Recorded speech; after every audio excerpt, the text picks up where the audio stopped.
Hey, wait a second. Don't scroll. If you're still here, something inside you needed this moment.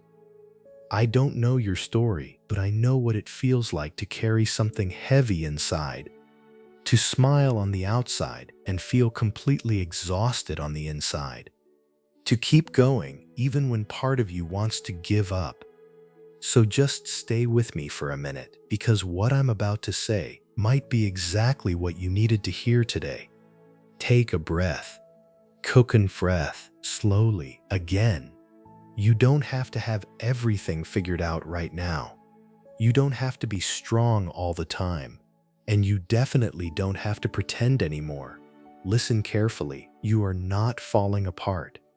You are being rebuilt. Every pain you felt, every disappointment, every time you thought you weren't enough, it's shaping something inside you, something stronger, something deeper.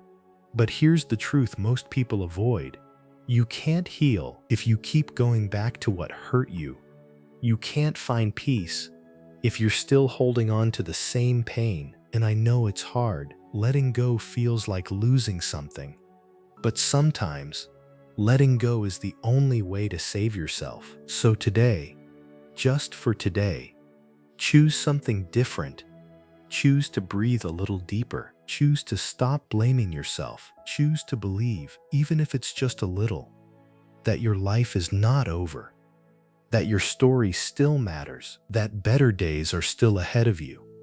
Because they are. You didn't come this far just to stay stuck here. Look at me. If you're hearing this right now, it's not random. Something brought you here. And maybe this is the moment things begin to shift. Not all at once, not perfectly, but slowly, quietly, from the inside. So don't rush. Don't give up, and don't ignore what you're feeling right now. Because that feeling, that small spark inside you, that's where healing begins. Take one more breath. You're still here. And that means your story isn't over yet. It's just beginning again.